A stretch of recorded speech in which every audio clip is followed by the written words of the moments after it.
Hey everyone, मैं अभिषेक और आप देख रहे हैं हमारा YouTube channel the Shivam educare. आज हम बात करने वाले हैं हिंदी साहित्य के 50 महत्वपूर्ण प्रश्नों की।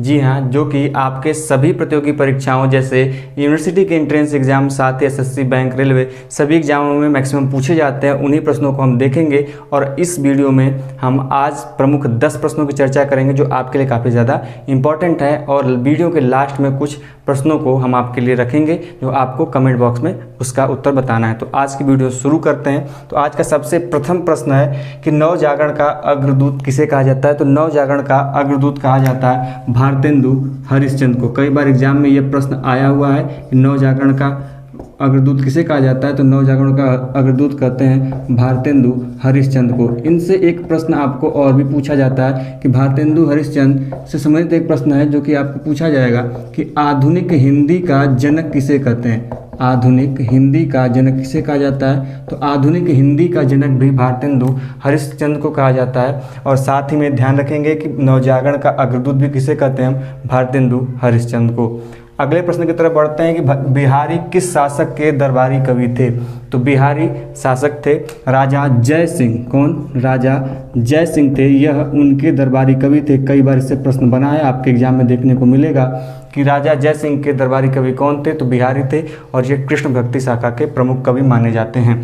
अगले प्रश्न की तरफ बढ़ते हैं कि अष्टछाप का जहाज किसे कहा जाता है। अष्टछाप कवियों का एक समूह था, संगठन था, जिसमें 8 कवियों का यह समूह माना जाता है। और इसकी जो संगठन किया था या फिर इसकी स्थापना कह लें, इससे भी प्रश्न पूछा जाता है कि अष्टछाप कवि जो बनाए गए थे इनकी स्थापना किसने की थी। यदि स्थापना पूछेगा तो ध्यान रखेंगे उस समय आंसर होगा विट्ठलनाथ। क्या होगा? विट्ठलनाथ। लेकिन जब अष्टछाप का जहाज पूछा जाएगा तो आपका उस समय उत्तर होना चाहिए सूरदास। क्या होना चाहिए? सूरदास। अष्टछाप का जहाज सूरदास। और अष्टछाप की स्थापना किसने की थी? तो किसने की थी? विट्ठलनाथ ने। ध्यान रखेंगे कभी कभी सूरदास से संबंधित एक प्रश्न पूछ दिया जाता है कि सूरदास के गुरु कौन थे। तो वह थे वल्लभाचार्य। कौन थे? वल्लभाचार्य थे। यह कई बार आपके एग्जाम में पूछा जाता है प्रश्न। साथ में वल्लभाचार्य से भी एक प्रश्न निकल सकता है, वो ये कि पुष्टि मार्ग की स्थापना किसने की थी या पुष्टि मार्ग को प्रचलित किसने किया था। यही जो सूरदास के गुरु थे वल्लभाचार्य, इन्होंने ही पुष्टि मार्ग की प्रथम बार व्याख्या की थी और उसके बारे में बताया था। अगले प्रश्न की तरफ बढ़ते हैं कि खड़ी बोली का प्रथम महाकाव्य कौन सा है। कई बार एग्जाम में आपको देखने को मिला होगा प्रश्न, या आगे भी आ सकता है। तो यह जो सब खड़ी बोली का प्रथम महाकाव्य है वह माना जाता है प्रिय प्रवास को। किसको? प्रिय प्रवास को खड़ी बोली का प्रथम महाकाव्य हम मानते हैं। अगले प्रश्न की तरफ बढ़ते हैं कि काशी नागरी प्रचारणी सभा की स्थापना कब हुई। हिंदी को बढ़ावा देने के लिए बनारस में काशी नागरी प्रचारणी सभा की स्थापना की गई थी। वो भी कब? तो वो की गई थी 1983 में। 1893 ईस्वी में काशी नागरी प्रचारणी सभा की स्थापना की गई थी और यह काशी में स्थित है, जो कि उत्तर प्रदेश मतलब बनारस के जिले में स्थित है। अगले प्रश्न की तरफ बढ़ते हैं कि हिंदी का प्रथम ज्ञानपीठ पुरस्कार प्राप्त करता कौन है। तो हिंदी का प्रथम ज्ञानपीठ पुरस्कार प्राप्त करता है कौन? सुमित्रा नंदन पंत। कौन है? सुमित्रा नंदन पंत हैं, जिनको दिया गया था उनकी रचना चिदम्बरा के लिए। किसके? चिदम्बरा के लिए उनकी रचना थी। उनको सुमित्रा नंदन पंत को प्रथम बार हिंदी का ज्ञानपीठ पुरस्कार दिया गया था। रचना का नाम भी याद रखेंगे, चिदम्बरा, भूलेंगे नहीं। सबसे प्रथम किसे दिया गया? सुमित्रा नंदन पंत को। की तरफ चलते हैं। हिंदी का प्रथम ज्ञानपीठ पुरस्कार प्राप्त करता है, जैसा कि आप सभी को बता दिया गया है, सुमित्रा नंदन पंत हैं, चिदम्बरा के लिए दिया गया था। अगला प्रश्न है कि प्रकृति का सुकुमार कवि किसे कहा गया है। तो प्रकृति का सुकुमार कवि भी कहा गया है किसे? इन्हें सुमित्रा नंदन पंत जी को इस प्रकृति का सुकुमार कवि भी कहा गया है। ध्यान रखेंगे, इंपॉर्टेंट प्रश्न है, कई बार आपके एग्जाम में पूछा गया है। अगले प्रश्न की तरफ बढ़ते हैं कि कबीर किस दर्शन के प्रमुख थे। देखिए कबीर जो किस दर्शन के प्रमुख थे, तो वो था अद्वैत दर्शन। कौन सा? अद्वैत दर्शन के प्रमुख थे। लेकिन कभी कभी थोड़ा सा प्रश्न घुमा देगा आपसे कि कबीर किस भक्ति शाखा के उपासक थे। 2 भक्ति शाखा थी, सगुण शाखा, निर्गुण शाखा। तो कबीर जो मानने वाले थे वो निर्गुण शाखा के उपासक थे, जिसमें मूर्ति पूजा वगैरह नहीं होती है। तो निर्गुण साकार रूप में भगवान की पूजा की जाती है, आराधना की जाती है, तो उस शाखा को मानते थे कौन? कबीर। तो ध्यान रखेंगे, कई दर्शन की बात करेगा तो दर्शन में अद्वैत दर्शन, यदि बात करेगा कि किस भक्ति शाखा को मानते थे तो यह निर्गुण भक्ति शाखा को मानते थे। इस चीज़ को आप क्लियर कर लेंगे। अगले प्रश्न की तरफ बढ़ते हैं कि फोर्ट विलियम कॉलेज की स्थापना कब हुई थी? कई बार एग्जाम में पूछा गया है कि फोर्ट विलियम कॉलेज की जो स्थापना हुई थी वह हुआ था 1800 ईस्वी में। तो सन 1800 ईस्वी में फोर्ट विलियम कॉलेज की स्थापना हुई थी। कई बार प्रश्न इंपॉर्टेंट है और पूछा भी गया है। और आज का जो लास्ट प्रश्न है वो कि छायावाद का संस्थापक किसे माना जाता है? ध्यान रखेंगे, जो छायावाद है यह हिंदी साहित्य के जो काल विभाजन है उसमें एक प्रमुख युग के रूप में जाना जाता है। और इस छायावाद का जो संस्थापक माना जाते हैं वह हैं जयशंकर प्रसाद। जयशंकर प्रसाद एक महत्वपूर्ण कवि हैं जिनको छायावाद का संस्थापक माना जाता है। हमारा है कि छंद मुक्त कविता लिखने का श्रेय किसे दिया जाता है? देखिए, छंद मुक्त कविता लिखने का श्रेय दिया जाता है सूर्यकांत त्रिपाठी निराला को। किसको? सूर्यकांत त्रिपाठी निराला। ध्यान रखेंगे, बार बार ये प्रश्न कई बार पूछा जाता है आपके एग्जाम में, इसलिए भूलेंगे नहीं। देखिए, एक महत्वपूर्ण चीज़ ये भी है कि आपको हम बाद में मैंने नाम लिया निराला, आपसे इससे प्रश्न बनेगा कैसे कि किस कवि का नाम निराला है। आपसे पूछ देगा, 4 ऑप्शन देंगे कि कौन से ऐसे कवि हैं जिनको हम निराला के नाम से भी जानते हैं। तो आप ध्यान रखेंगे, सूर्यकांत त्रिपाठी निराला हैं जिनको हम क्या कहते हैं कि छंद मुक्त कविता लिखने का श्रेय दिया जाता है।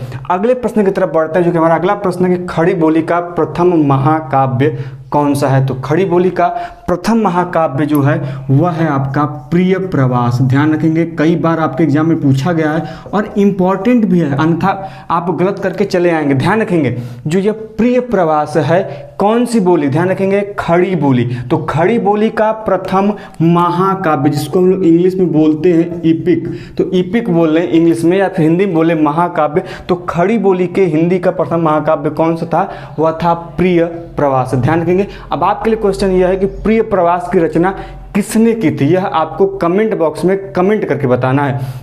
अगले प्रश्न की तरफ बढ़ते हैं कि घुमक्कड़ शास्त्र की रचना किसने की थी? बहुत ही महत्वपूर्ण प्रश्न है, कई बार एग्जाम में रिपीट किया गया है, तो आइए इसके उत्तर को भी जान लेते हैं। तो घुमक्कड़ शास्त्र की रचना की थी किसने? राहुल सांकृत्यायन। राहुल सांकृत्यायन ने इनकी रचना की थी। किसकी? घुमक्कड़ शास्त्र की। ध्यान देंगे, बुक का नाम ध्यान रखेंगे, घुमक्कड़ शास्त्र। और इनकी एक अन्य रचना जो बार बार पूछा जाता है, वोल्गा से गंगा तक। वोल्गा से गंगा तक किसकी रचना है? तो वह है राहुल सांकृत्यायन की। या फिर प्रश्न पूछ लिया जाता है आपसे कि घुमक्कड़ शास्त्र की रचना किसने की थी? तो घुमक्कड़ शास्त्र की रचना की थी दोस्तों किसने? राहुल सांकृत्यायन ने। ध्यान रखेंगे। अगले प्रश्न की तरफ बढ़ते हैं कि शब्दानुशासन की रचना किसने की थी? बहुत ही महत्वपूर्ण पुस्तक है और आपके एग्जाम में बार बार पूछा जाता है। तो यह जो शब्दानुशासन रचना है, यह रचना है किसकी? हेमचंद्र की। किसकी रचना है बच्चों? हेमचंद्र ने शब्दानुशासन जो पुस्तक थी उसकी रचना की थी। और कई बार ये एग्जाम में रिपीट हुआ। मैं बार बार कर रहा हूँ कि यह जो प्रश्न आपके सामने दिखाई दे रहे हैं यह आपके एग्जाम में बार बार रिपीट किए गए। तो आप इन चीज़ों को बहुत ही ध्यान से सुनेंगे और अपने कॉपी में नोट डाउन करते हुए चलेंगे। अगले प्रश्न की तरफ बढ़ते हैं कि कवि सम्राट की उपाधि किस कवि को दी जाती है? बहुत ही अधिक महत्वपूर्ण प्रश्न है। ध्यान रखेंगे, टाइटल ध्यान रखेंगे, कंफ्यूज होंगे। कवि सम्राट पूछ रहा है, यदि यहीं पर हम एक अन्य टर्म जोड़ दें उपन्यास सम्राट, तो दोनों के उत्तर अलग अलग होंगे, कंफ्यूज नहीं होंगे। यदि आपको कवि सम्राट कहे दोस्तों, क्या कहे? कवि सम्राट। तो कवि सम्राट जो है वह कहा गया है किसको? अयोध्या सिंह उपाध्याय अरिहौद को। अयोध्या सिंह उपाध्याय हरिऔध को आप लोग अंडरलाइन कर लेंगे और इन्वर्टेड कॉमा में लिख लेंगे। क्यों? क्योंकि इसके पीछे रीजन आइए बताते हैं। देखिए, अब आपसे कैसे प्रश्न पूछेगा घुमा के? पूछेगा क्या कि दोस्तों बताइए हरिऔध जो नाम है, उपनाम है, यह किस कवि को कहा जाता है? तो 4 ऑप्शन देंगे आपको, जहां से दिख गया अयोध्या सिंह उपाध्याय हरिऔध, आपको टिक मार देना कि अयोध्या सिंह उपाध्याय को हम किस उपनाम से जानते हैं दोस्तों? तो वो जानते हैं हरिऔध के नाम से। और मैंने एक टर्म दिया था और बताया था कि उपन्यास सम्राट किसे कहते हैं। बहुत ही अच्छे अच्छे उपन्यास उन्होंने रचना की है उनकी, तो वह है मुंशी प्रेमचंद। किसने? मुंशी प्रेमचंद को हम क्या कहते हैं? उपन्यास सम्राट कहते हैं। क्या कहते हैं दोस्तों? उपन्यास सम्राट। यदि कवि सम्राट पूछेगा तो अयोध्या सिंह उपाध्याय हरिऔध, ध्यान रखेंगे हरिऔध किसकी उपनाम है, तो वह अयोध्या सिंह उपाध्याय का। यदि आपसे पूछ दे, क्या पूछे दोस्तों, कि उपन्यास सम्राट किसे कहा जाता है, तो किसे कहा जाता है? मुंशी प्रेमचंद्र को। अब आपको कमेंट बॉक्स में यह बताना है कि यह जो मुंशी प्रेमचंद्र है, इनका निवास स्थल कहाँ पर था और ये कहाँ के निवासी थे। अगले प्रश्न की तरफ बढ़ते हैं कि संसद से सड़क तक किसकी रचना है। बहुत ही महत्वपूर्ण प्रश्न है, इससे 2 प्रश्न निकल कर आएंगे। मैं बार बार बोल रहा हूँ कि प्रश्न देखने को तो 10 हैं, लेकिन इससे कई अलग अलग प्रश्न आपको देखने को मिलेंगे, इसलिए वीडियो को अंत तक देखते रहें। देखिए, जो संसद से सड़क तक की रचना है, यह है सुदामा की। किसकी? सुदामा सिंह की रचना है, जिसको हम एक इनका उपनाम है इनका भी, जिसको हम जानते हैं धूमिल। किसके नाम से जानते हैं? धूमिल। मैंने बताया था अभी कुछ देर पहले हरिऔध। क्या बताया था दोस्तों? हरिऔध किसका नाम था? अयोध्या सिंह उपाध्याय का। लेकिन अब मैं बता रहा हूं धूमिल। धूमिल किसका नाम है? सुदामा सिंह का। किसका? सुदामा पांडे है यहाँ पे, सुदामा पांडे का नाम है, यहाँ सिंह काट दीजिएगा। सुदामा पांडे को हम किस नाम जानते हैं? धूमिल के नाम से। अभी मैंने बताया था हरिऔध किसका नाम था? अयोध्या सिंह उपाध्याय का था। अगले प्रश्न की तरफ बढ़ते हैं, क्या कि कलाधर किस कवि का उपनाम है। मैंने कई सारे उपनाम बताए, आपको ध्यान रखेंगे। हरिऔध अयोध्या सिंह उपाध्याय, उपन्यास सम्राट मुंशी प्रेमचंद, धूमिल सुदामा पांडे को। अब पूछ रहा है आपसे प्रश्न कि कलाधर किस कवि की रचना है। तो दोस्तों, कलाधर जो रचना, अरे किस कवि का नाम है, तो यह है जयशंकर प्रसाद। किसका नाम उपनाम है? जयशंकर प्रसाद को हम क्या कहते हैं? कलाधर के नाम से भी जानते हैं। ध्यान रखेंगे, कई बार एग्जाम में पूछा गया है कि कलाधर किस कवि का उपनाम है, तो वह है जयशंकर प्रसाद का। अगले प्रश्न की तरफ बढ़ते हैं दोस्तों कि हिंदी के गद्य युग का प्रवर्तक किसे कहते हैं। बहुत ज़्यादा महत्वपूर्ण प्रश्न है, कई बार एग्जाम में रिपीट हुआ है, चाहे बीएचयू का एंट्रेंस एग्जाम हो, जहाँ पे आप बीए देख लें, एलएलबी देख लें, बीएड देख लें, अन्य कई कोर्सेज हैं, इसमें यह प्रश्न आपको मैक्सिमम देखने को मिल जाएगा। तो इसकी जो सही आंसर होगा वह होगा भारतेंदु हरिश्चंद्र। कौन? भारतेंदु हरिश्चंद्र को हम क्या कहते हैं? हिंदी के गद्य युग का प्रवर्तक। 2 प्रकार की रचनाएं होती हैं, गद्य एवं पद्य में, लेकिन गद्य युग के प्रवर्तक की बात करें तो हम किसको जानते हैं? तो भारतेंदु हरिश्चंद्र को। कल ही मैंने बताया था इनके बारे में कि भारतेंदु हरिश्चंद्र को नव जागरण का अग्रदूत भी कहते हैं। क्या कहते हैं दोस्तों? नव जागरण का अग्रदूत भी कहते हैं। ध्यान रखेंगे, मैंने कल इसके बारे में चर्चा किया था कि नव जागरण का अग्रदूत किसे कहते हैं, तो कहते हैं भारतेंदु हरिश्चंद्र। यदि आपने वीडियो अभी तक नहीं देखी है तो चैनल के प्लेलिस्ट सेक्शन में जाइए या वहाँ पर विजिट करिए, आपको पिछला जो प्रीवियस वीडियो वहाँ पर मिल जाएगा और आप उन प्रश्नों को जान सकेंगे। अगले प्रश्न की तरफ बढ़ते हैं कि हिंदी की पहली कहानी कौन सी है। बहुत इसमें विवाद है हालांकि, लेकिन जो मोटे तौर पर मैक्सिमम लोग मानते हैं और विचार जो है वह दिया जाता है किस कहानी को? इंदुमती को। अलग अलग पुस्तकों में अलग अलग कई जगह दिया गया है, लेकिन जो सर्वमान्य वर्तमान में प्रचलित है वह है इंदुमती। तो हिंदी की पहली कहानी कौन है? इंदुमती। ध्यान रखेंगे, एक टर्म है कहानी। बदल जाएगा खेला, यदि थोड़ा सा भी गड़बड़ाया तो आपका खेला बदल जाएगा। आप किसी भी एग्जाम से छंट सकते हैं, तो चीज़ों को ध्यान समझेंगे कि हिंदी की प्रथम कहानी कौन सी थी, तो वह थी इंदुमती। क्या थी? इंदुमती। लेकिन यहीं पर कहानी के स्थान पर हम नाटक कर दें, जैसा कि लास्ट प्रश्न और अगला प्रश्न भी है कि हिंदी का प्रथम नाटक कौन सा था। यदि कहानी की बात की जा रही थी तो अभी तक था इंदुमती, लेकिन हम यदि नाटक की बात कर दें तो नाटक है कौन सा दोस्तों? वह है नहुस। क्या है? नहुस। तो हिंदी का प्रथम नाटक है दोस्तों नहुस, और प्रथम कहानी जो है वह क्या है? इंदुमती। ध्यान रखेंगे, कई बार एग्जाम में आया है और मैंने इन 10 प्रश्नों से जो कई अन्य सारे प्रश्न निकल रहे थे दोस्तों, उसकी मैंने हम यहाँ पर चर्चा की। तो वीडियो कैसा लगा कमेंट बॉक्स में जरूर बताना, दोस्तों के साथ शेयर जरूर करें। अब आपके लिए प्रश्न जो आपको कमेंट बॉक्स में बताना है कि गुनाहों का देवता किस प्रकार की रचना है और इसकी रचना किसने की थी, तो आपको यह कमेंट बॉक्स में बताना है। मिलते हैं अगले क्लास में इसी ऊर्जा और नए के साथ, तब तक के लिए जय हिंद जय भारत। कि उपन्यास सम्राट किसे कहा जाता है। ध्यान देंगे, बात यहाँ पर उपन्यास सम्राट के टाइटल की जा रही है, इसलिए थोड़ा सा इसको नोट डाउन भी करते हुए चलेंगे क्योंकि आपके एग्जाम के लिए काफ़ी ज़्यादा महत्वपूर्ण भी है। देखिए, बात है उपन्यास सम्राट की, तो उपन्यास सम्राट कहे जाते हैं कौन?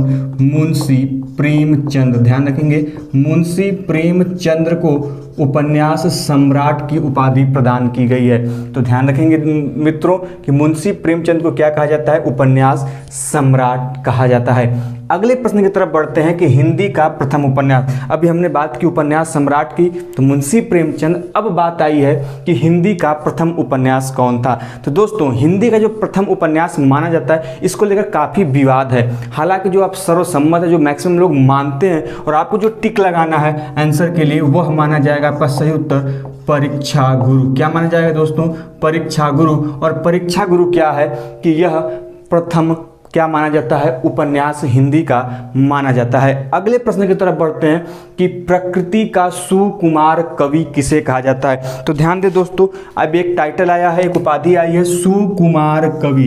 कौन सी, प्रकृति के सुकुमार कवि किसे कहा जाता है। तो हमने बात की थी किसके बारे में, सुमित्रा नंदन पंत के बारे में, प्रीवियस वीडियो में हमने चर्चा की है। तो सुमित्रा नंदन पंत को क्या कहा जाता है, प्रकृति का सुकुमार कवि। ध्यान देंगे, अब आपको महत्वपूर्ण जो चीज़ें हैं पूछी जाएंगी जैसे घुमा के, कि पंत, जो पंत है यह किस कवि का टाइटल है, मतलब किस कवि को हम पंत के नाम से भी जानते हैं, तो वह सुमित्रा नंदन पंत। तो सुमित्रा नंदन पंत को हम प्रकृति का सुकुमार कवि भी कहते हैं। अगले प्रश्न की तरफ बढ़ते हैं कि वेदना की कवित्री या फिर आधुनिक मीरा किसे कहा जाता है। देखिए दो टाइटल है, इससे दो प्रश्न अलग अलग बन सकते थे, लेकिन मैंने एक ही में किया है कि वेदना की कवित्री, दूसरा टाइटल है आधुनिक मीरा। दोनों कहा जाता है किसको, महादेवी वर्मा को। महादेवी वर्मा को वेदना की कवित्री या फिर कह लें तो आधुनिक मीरा की उपाधि से नवाजा गया, फिर माना जाता है। अब इनकी एक रचना बहुत ही अधिक महत्वपूर्ण है, जो बार बार एग्जाम में आपसे पूछी जाती है, यामा। पूछ लिया जाएगा कि यामा किसकी कृति है या फिर किसकी रचना है। तो यह यामा किसने लिखा है, यह लिखा है महादेवी वर्मा जी ने। ध्यान रखेंगे दोस्तों कि क्या इनका टाइटल है, वेदना की कवित्री या फिर आधुनिक मीरा। दोनों में से कोई भी पूछ दे तो आप किसकी तरफ जाएंगे, महादेवी वर्मा की, और उनकी कृति जो बार बार पूछी जाती है यामा, तो यामा किसकी रचना है, महादेवी वर्मा की। अगले प्रश्न की तरफ चलते हैं कि कवियों का कवि किसे कहा जाता है। तो दोस्तों कवियों का कवि, देखिए आप टाइटल याद रखेंगे, उपाधि जो उनकी है, जो उपनाम है वो याद रखते हुए चलेंगे। मैंने प्रीवियस वीडियो में भी चर्चा की थी कि कवियों का सम्राट किसे कहा जाता है, यह मैंने पिछले वीडियो में पढ़ाया है। यदि आपने नहीं देखा है तो जाइए वीडियो वहाँ पर देखिए और उनको जानने का प्रयास कीजिए। तो कवियों का कवि कहा जाता है किसे, शमशेर सिंह को। किसको कहा जाता है, शमशेर सिंह को। और इनकी उपाधि हमें क्या दिखाई देती है, बहादुर। कभी कोई पूछ देगा आपसे कि बहादुर किस कवि की उपाधि है या फिर किस कवि का उपनाम है, तो यह शमशेर सिंह का उपनाम है, क्या, बहादुर। तो पूरा नाम पड़ा जाता है शमशेर सिंह बहादुर। तो कवियों का कवि किसे कहा जाता है दोस्तों, शमशेर सिंह बहादुर को। अगले प्रश्न की तरफ बढ़ते हैं कि अज्ञेय को किस रचना पर साहित्य अकादमी पुरस्कार मिला। देखेंगे अब यह पॉइंट एक जगह बार बार लड़के यहाँ पर गलती करते हैं। आप जैसे लोग क्या करेंगे दोस्तों, देखो थोड़ा सा भी कंफ्यूजन होगा तो आप गलत करके चले आएंगे। यहाँ बात किया है साहित्य अकादमी का, और एक यही जस्ट ऐसा ही क्वेश्चन होगा, लेकिन वहां पर आपसे पूछेगा ज्ञानपीठ पुरस्कार। दोनों का उत्तर दोस्तों एकदम अलग है, कभी भी गलती ना करिएगा। ध्यान दीजिएगा, यदि अज्ञेय के साहित्य अकादमी पुरस्कार की बात करेगा तो वह उनकी रचना थी आंगन के पार द्वार। आंगन के पार द्वार जो अज्ञेय जी की रचना थी, उनको इस रचना के लिए कौन सा अवार्ड दिया गया, कौन सा पुरस्कार दिया गया दोस्तों, तो यह दिया गया साहित्य अकादमी पुरस्कार। अब आपको कमेंट बॉक्स में यह बताना है कि इस वर्ष का साहित्य अकादमी पुरस्कार किसे दिया गया। अगले प्रश्न की तरफ बढ़ते हैं। एक यह टॉपिक बचा कि ज्ञानपीठ पुरस्कार किस रचना के लिए दिया गया था अज्ञेय जी को, यह भी कई बार प्रश्न पूछता है आपसे। तो ज्ञानपीठ पुरस्कार दिया गया था अज्ञेय जी को किस रचना के लिए, वह रचना थी कितनी नावों में। कौन सी रचना थी दोस्तों, कितनी नावों में कितनी बार। कितनी नावों में कितनी बार, यह इनकी रचना थी। इसके लिए इन्हें दिया गया कौन सा पुरस्कार दोस्तों, ज्ञानपीठ पुरस्कार। और यदि हम साहित्य अकादमी पुरस्कार की बात करें तो वह था आंगन के पार द्वार के लिए, और ज्ञानपीठ पुरस्कार की बात करें तो कितनी नावों में कितनी बार। अगले प्रश्न की तरफ बढ़ते हैं कि चंद्रकांता का रचनाकार कौन है। मैक्सिमम लोगों ने चंद्रकांता सीरियल देखा भी होगा, काफ़ी फेमस भी हुआ था, और इसके लेखक बार बार पूछे जाते हैं कि चंद्रकांता का रचनाकार कौन है। तो यह आपको याद रखना है दोस्तों, इसके रचनाकार हैं, काफ़ी फेमस सीरियल रहा उस समय, देवकी नंदन खत्री। कौन है दोस्तों? देवकी नंदन खत्री ने ही किसकी रचना की थी? चंद्रकांता की। दोस्तों किसकी रचना की थी? चंद्रकांता। इस पे सीरियल भी बना है और यह महत्वपूर्ण पुस्तक भी है। तो इसकी रचना की थी देवकी नंदन खत्री ने।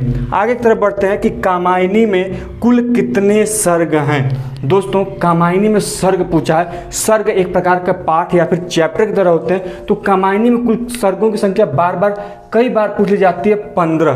कितने हैं दोस्तों? 15 कुल सर्ग हैं कामायनी में, जो आपको देखने को मिलेंगे। इसके अलग अलग नाम भी हैं सर्गों के, इतना आपको डीप में नहीं जाना है, लेकिन जो मोटे मोटे तौर पे जानना है कि कामायनी में कुल कितने सर्ग हैं दोस्तों। तो सर्ग हैं कुल कितने? 15 सर्ग हैं। अब आपको कमेंट बॉक्स में यह कमेंट करके बताना है कि यह जो कामायनी कृति है, रचना है, यह किस कवि द्वारा रचित है, किसने इसका रचना किया है। अगले प्रश्न की तरफ बढ़ते हैं कि साकेत में वर्णित नायिका का नाम। ध्यान देंगे कभी कभी क्या होता है कि किसी काव्य या फिर कह लें रचना का कोई एक नायक नायिका या फिर किसी कैरेक्टर के नाम को आपको पूछ देता है। जो बार बार मैक्सिमम टाइम पूछा गया है वह है साकेत में जो नायिका थी उनका नाम आपसे कई बार एग्जाम में पूछा जाता है। तो उन नायिका का नाम था क्या दोस्तों? उर्मिला। उर्मिला साकेत की क्या रही हैं? नायिका रही हैं, और इससे प्रश्न आपके एग्जाम में बार बार बने हैं दोस्तों। तो साकेत में वर्णित नायिका का नाम क्या रहा है दोस्तों? उर्मिला रहा है। और आज का जो लास्ट प्रश्न है वह है कि मेरे राम का मुकुट भीग रहा है, यह किसका रचना है? आज का लास्ट क्वेश्चन है। तो यह रचना है किसका? विद्या निवास मिश्र। विद्या निवास मिश्र का यह रचना है क्या कि मेरे राम का मुकुट भींग रहा है। बहुत ही ज़्यादा इंपॉर्टेंट है। फिर आपका चाहे कोई भी हो, बीएड हो, एलएलबी हो या फिर बीए सोशल या आर्ट्स हो, इसमें आपके एग्जाम में यह बार बार प्रश्न देखने को मिलेगा ही मिलेगा। अब हम बात करते हैं हिंदी के 3 ऐसे महत्वपूर्ण प्रश्नों की जो आपके एग्जाम में 100% कोई ना कोई इन तीनों में से एक प्रश्न पूछा जाएगा। सबसे पहले पूछा जाता है कि हिंदी दिवस मनाई कब जाती है। दोस्तों देखिए, अब हम बात करें 2 प्रकार से हिंदी दिवस पूछे जाएगा आपसे, जिसमें मैक्सिमम बच्चे कंफ्यूज हो जाते हैं। यदि पूछेगा राष्ट्रीय हिंदी दिवस या फिर हम कह लें क्या कि हिंदी दिवस, सिंपली राष्ट्रीय हिंदी दिवस या फिर हिंदी दिवस कह लें, तो यह मनाया जाता है 14 सितंबर को दोस्तों। 14 सितंबर को मनाया जाता है क्या? राष्ट्रीय हिंदी दिवस। लेकिन जैसे ही कह दे आपसे विश्व हिंदी दिवस के बारे में, तब यहाँ पर मामला थोड़ा सा गंभीर हो जाएगा और आप यहीं पर प्रश्न गड़बड़ करके चले आते हैं। जैसे ही विश्व हिंदी दिवस बात करें तो आपको याद रखना है कि वह 14 सितंबर नहीं दोस्तों, वह है 10 जनवरी। तो 10 जनवरी को विश्व हिंदी दिवस या फिर हिंदी दिवस या फिर राष्ट्रीय हिंदी दिवस की बात करें तो वह है कब? 14 सितंबर को। अब अगले प्रश्न की तरफ बढ़ते जो आपके एग्जाम के पॉइंट ऑफ व्यू से बहुत ज़्यादा महत्वपूर्ण है कि हिंदी के बारे में वर्णन किस अनुच्छेद में हमें देखने को मिलता है। तो पर्टिकुलर अनुच्छेद 383 इसकी बात करता है, लेकिन हिंदी के राजभाषा के रूप में जो प्रयोग है वह मिलता है हमें 343 से लेकर 351 के मध्य। पूछ दिया जाता है आपसे प्रश्न कि हिंदी संबंधी राजभाषा का प्रावधान किस अनुच्छेद के अंतर्गत मिलता है। तो आपका सही उत्तर होगा 343 अनुच्छेद से लेकर 351 अनुच्छेद के तहत। या फिर पूछ दे हिंदी जो देवनागरी लिपि में लिखी जाती है, हमारी राजभाषा है, इसका प्रावधान कहाँ मिलता है दोस्तों? तो उसका प्रावधान मिलता है अनुच्छेद 343 के अंतर्गत। या फिर कभी कभी प्रश्न और भी थोड़ा सा घुमा के पूछता है कि हिंदी को केंद्र सरकार एवं राज्य सरकार अपनी तरफ से बढ़ावा देंगे, उनका प्रचार प्रसार करेंगे, या किस अनुच्छेद में वर्णित है? तो अनुच्छेद 351 इसके बारे में हमें बताता है, उसके बारे में जानकारी प्रदान करता है। और लास्ट क्वेश्चन जो आपसे बहुत बार पूछा जाएगा कि हिंदी को राजभाषा के रूप में मान्यता कब दी गई। अब एक बात और ध्यान रखेंगे, 2 टर्म होता है, एक होता है राज्य भाषा और एक होता है राजभाषा। देखिए हमारी हिंदी राज्य भाषा नहीं है दोस्तों मित्रों, यह क्या है? राजभाषा है, अर्थात कार्यालयी भाषा है। तो ध्यान रखेंगे, कई बार प्रश्न पूछा जाता है कि निम्नलिखित में से हिंदी क्या है।